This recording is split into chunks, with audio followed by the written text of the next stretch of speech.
All right. Can everybody still hear me? Yes, sir. Okay, hold on one second here, Jeff.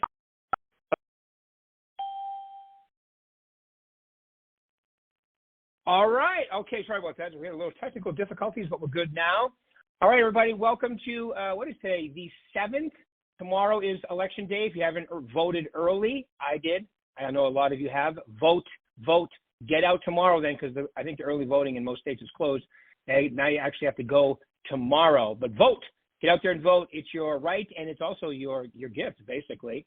Well, today we are very fortunate to have, from the lovely state of California, Marietta office, I believe, Mr. Jeff Rose. Jeff, you have to hit *6 on your phone so you unmute yourself, because I muted everybody. *6, please.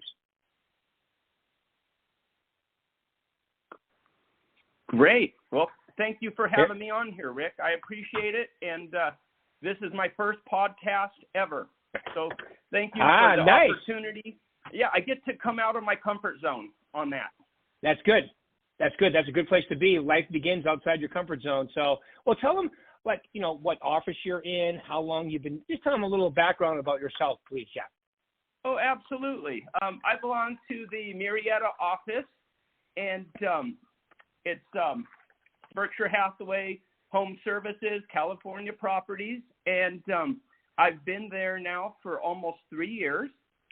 Prior to that, I was working for my grandfather's company, and I was pretty much the only agent, along with my stepdad, working for that company. It was a very small company, obviously, and I really didn't have a lot of opportunity for growth there. I mean, right. It was interesting because I was kind of on an island in a sense when it came to technology and just training and all the different aspects of real estate that we know are so important. And but actually made where I'm at now even more, that with an office that has so much support and coaching. We have a great broker there. But going way back, if you want to know how I started, my stepdad and I got started in the business back in '99. And it was interesting because we started selling HUD homes. If you remember, HUD homes were a big deal back in the late '90s and early 2000s. Yep. And I do remember that. Yeah. And so that was pretty much all I did. I worked in a little town and called Yucca Valley. It's outside of Palm Springs. And, you know, the average price was probably $75,000 or something. And HUD paid 5% back then. And with the help of my stepdad as my mentor, he was very good at thinking outside the box. And so he came up with this idea that we would put signs out on the exits of the freeways. And so with his mentoring and his great ideas, we would have like 50 calls coming in over a weekend. We made these funny little signs that said bank repo or repo, free pre-qual, low down payment, all that stuff. They were just the little white signs. I think they called them guerrilla advertisement or something, but people kind of laughed at them. But the interesting thing was I was writing offers on the hood of the car with my stepdad on the phone. He lived down in the San Diego area at the time. And so I was just kind of taking massive action, even though I didn't really know what I was doing. But I sold 28 homes that first year. Nice. And that's so great. Yeah. That was, and I attribute that to, I tried to be a good student, obviously, but with a mentor or a coach, that makes all the difference, doesn't it, Rick? Don't you think? Well, it does, and I got a bunch of thoughts from what you just said there, Jeff. It definitely makes it work faster. also, you know, there are companies out there that do 100% and so forth, but 100% is zero.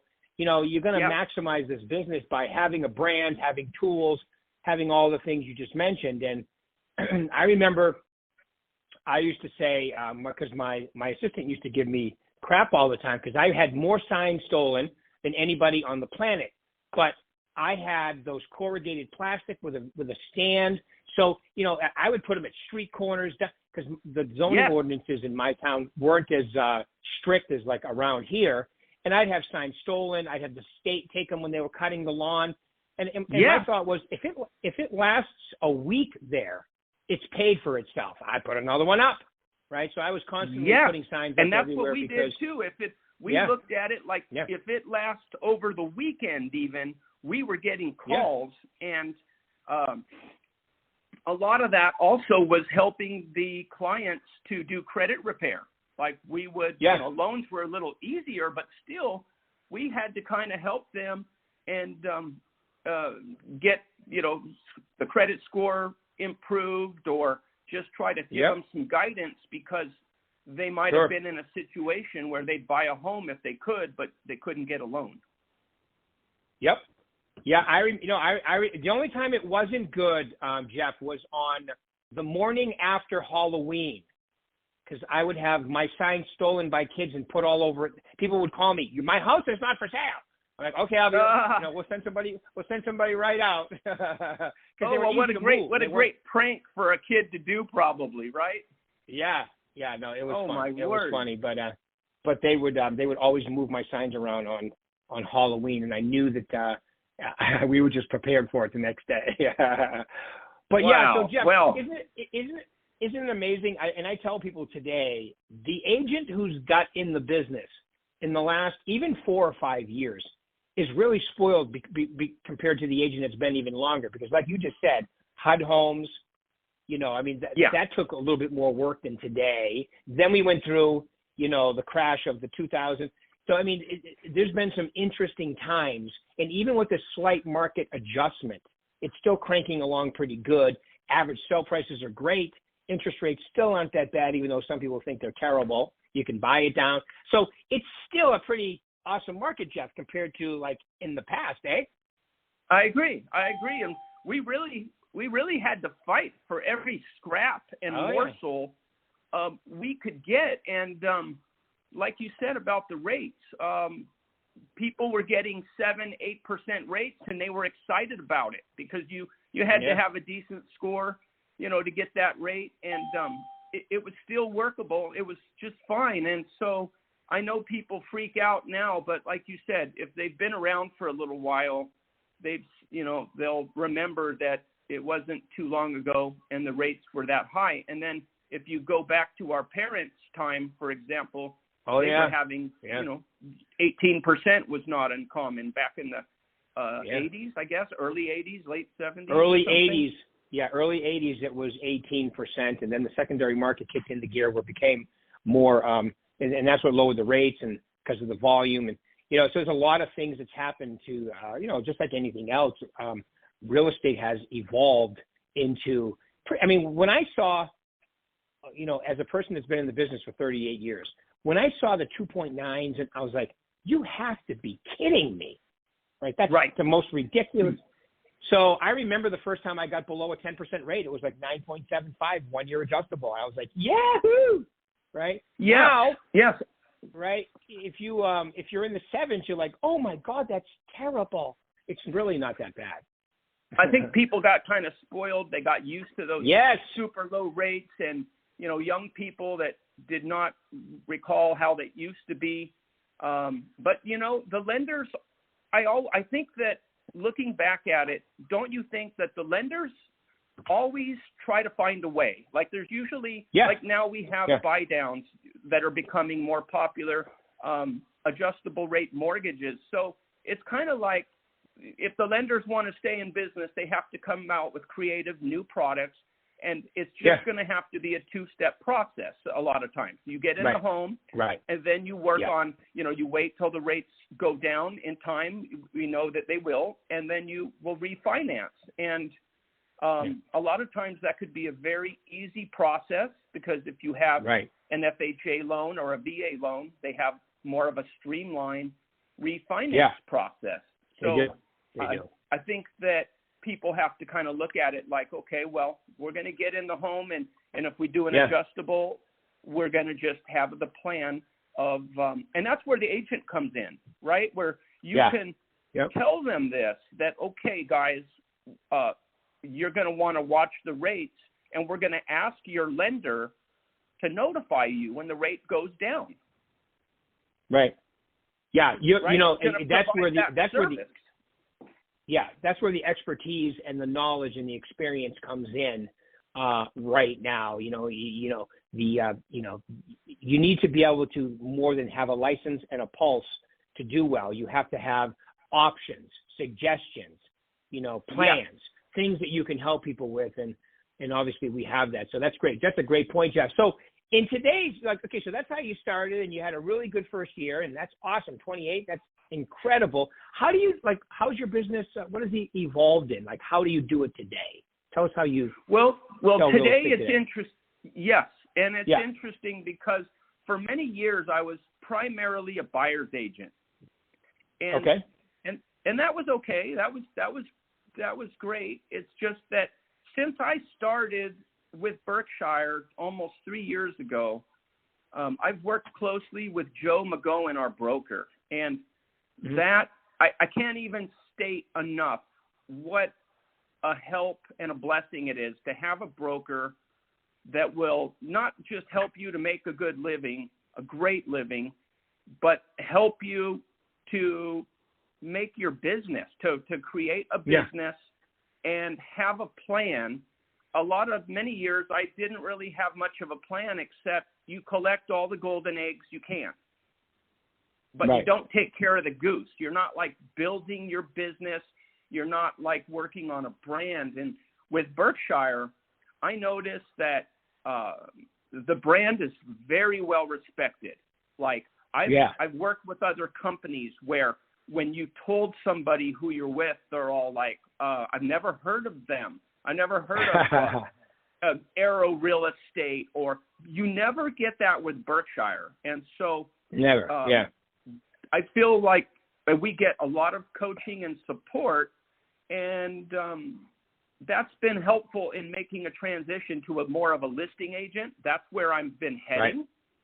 And I couldn't do that without the help of Joe, because he really is wonderful. You've got to have a good broker to guide you. So now I'm making a transition to do more listings, and that's what we've been steadily improving on, is to be more of a listing agent and to build a team of people around you. Right. And that's so, the key right there. You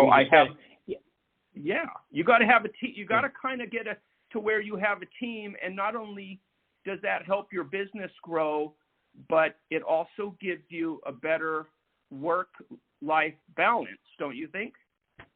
Oh, yeah. Yeah, I think, I would never say don't work with buyers, but I mean, working with listings allows you to work when you want to, right? Pretty much. I mean, you have to be flexible too. And then when you choose to work with a buyer, you can.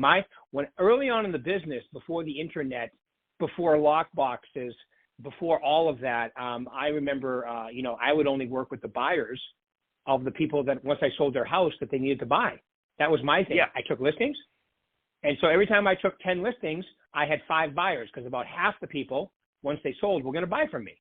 Some upsizing, downsizing, side sizing, supersizing, whatever they wanted to do, I would take them out and show them. And then I would always have to have a couple bonus ones a year, because before the internet, the way to find a house back then was drive around and find signs, right? Yeah. And for those who had the most signs, that's where I came up with my sign.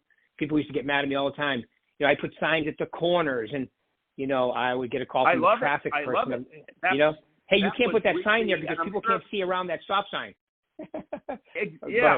Right. But you saw the value of that early on, and how that can help. And you do have to really kind of try to think outside the box. And try some new things. And the other thing that I thought was kind of interesting too is that you can't be afraid of change, right?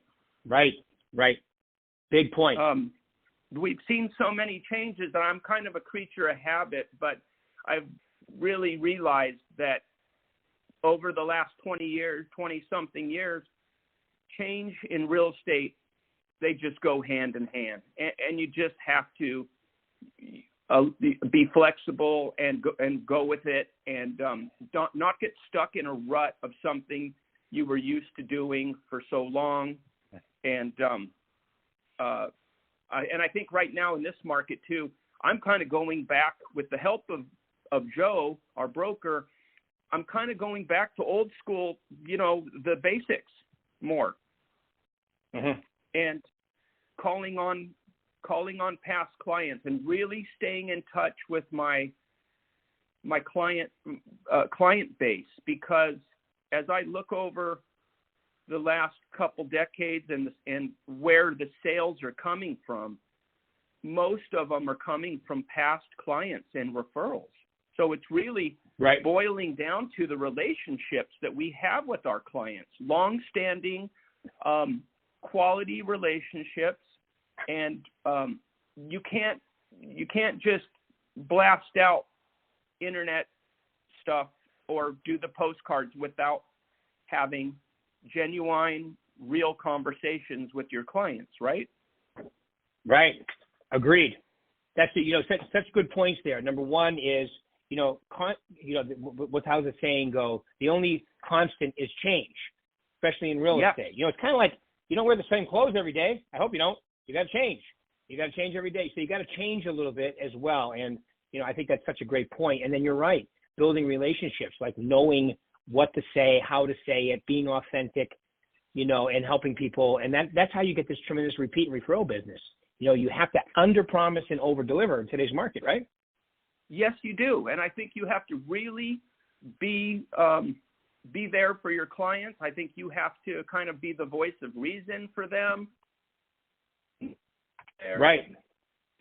The media, and that's the other part. Going back to the of this, like Berkshire, for example, it's very good to have the weekly office meetings where you get statistics, you get the numbers on what's happening, and you see that you can't just, it helps you keep your head right, because it's very easy to get sidetracked and to buy into some of the media frenzy that's always bombarding us. And I've told Joe before that, it's so nice and refreshing to have that office meeting.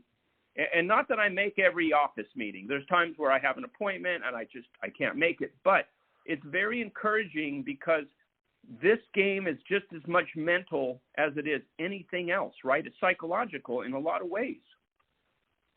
Right. Absolutely. It is psychological.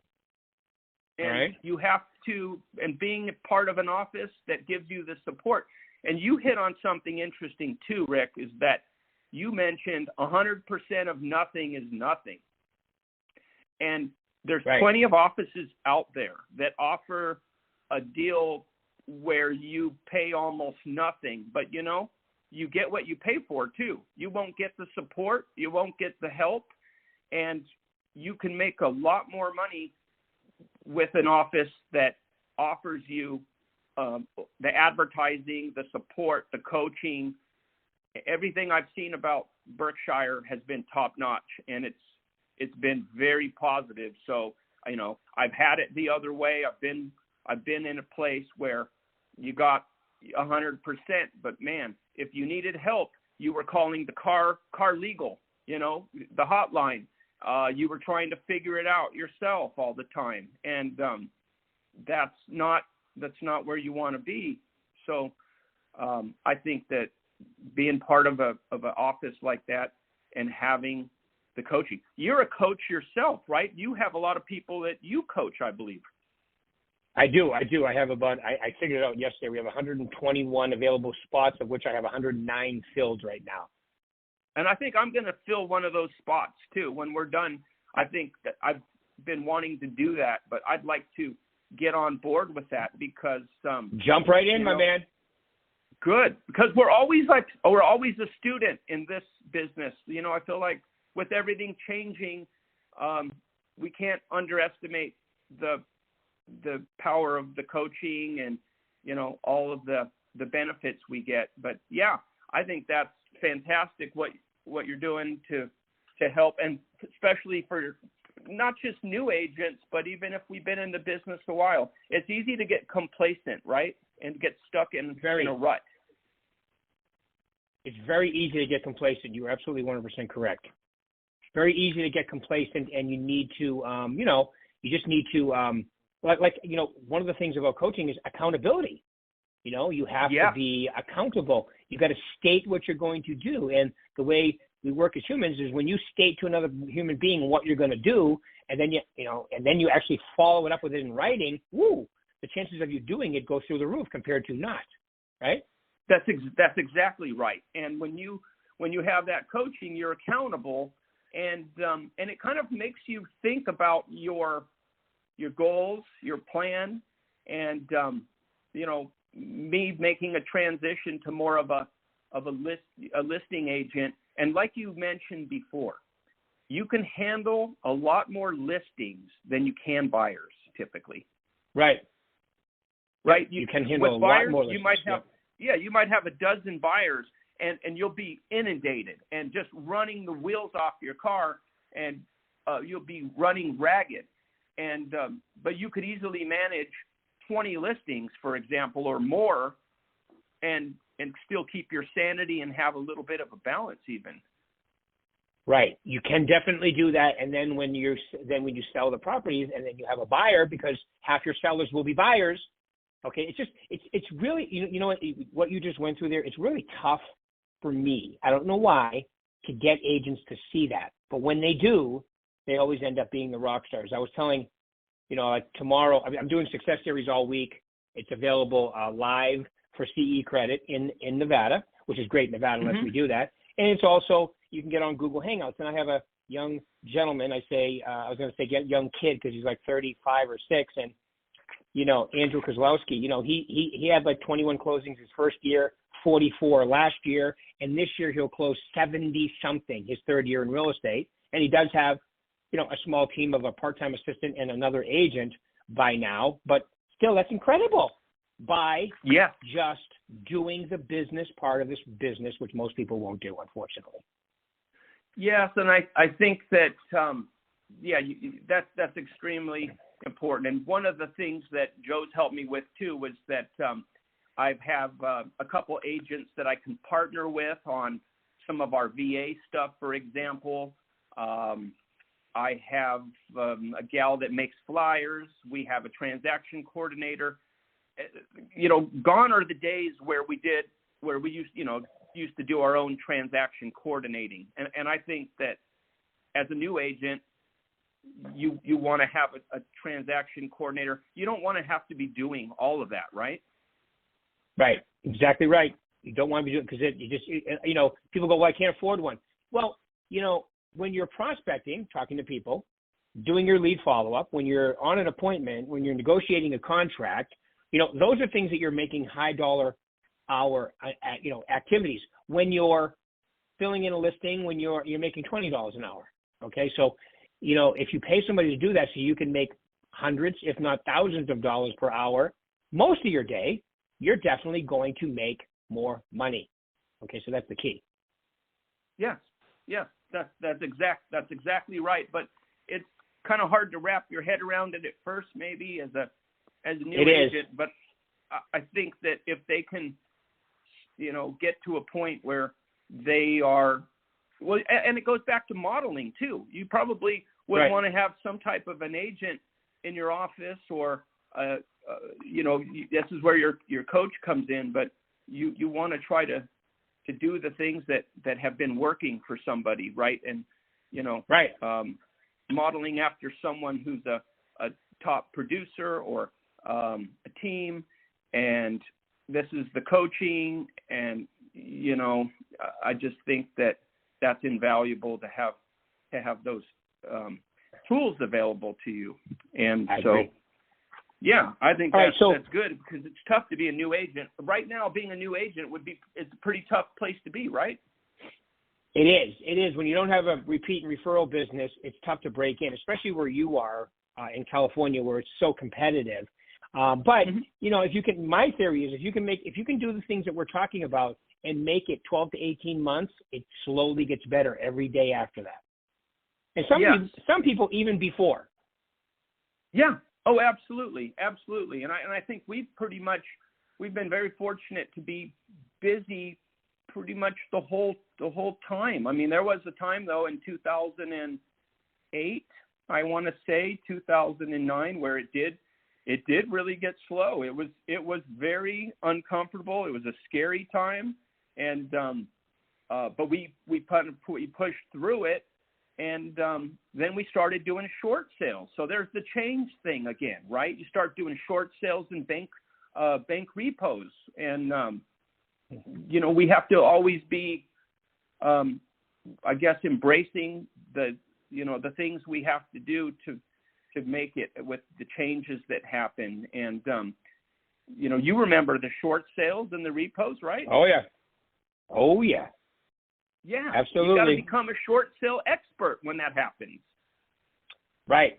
Which really should have been called long sales because they took so long. But, yeah, they were called short sales. Yeah. Yes, exactly. I know exactly what you're talking about. And I think, for the new agents, it's really critical, I think, that they have a solid plan. And when I think back about my past clients over the years, it's really been about the relationships that keep clients working with you, wanting to work with you after 20 years. You know, for a long period of time, you have to really provide more than they're going to get from any other agent. I feel like you've got to really set the bar high there, that you're going to do so much. You're going to, like you mentioned, you're going to underpromise and overdeliver. And so I think that it really goes back to the relationships. You can't be afraid to pick up the phone and call your past clients, or else agreed. You will be looking through the MLS someday and you're going to see a listing, a house that you sold somebody, and they listed it with someone else because you didn't stay in touch with them. Right. Absolutely. Absolutely, my man. Okay, well, we're right at time here. Jeff, I just want to say thank you very much for taking your time out today. Really appreciate it. Okay. For everybody else. Thank you, Rick. Yeah, my pleasure. Great. I'm glad you were able to do it today. This is great. And go ahead. Yeah, I appreciate you having me on here, and I look forward to signing up for some of your coaching myself. And we have to always be sharpening the sword, right? Absolutely. And all you have to do is, and anybody else on this call, because I have spots available in my groups of 4 or individual, like that's where you'd go, Jeff, in individual. All you have to do is email my assistant, Lisa P, LISAP, at BHHSNV, like Nevada.com. Wonderful. Thank you so much, Rick. Thank you, Jeff. Thank you, everybody else. We'll pick this up in 1 week. Have a great day, Jeff. Thank you for taking your time out. Appreciate it. You too. Take care. Bye. You too. Bye-bye.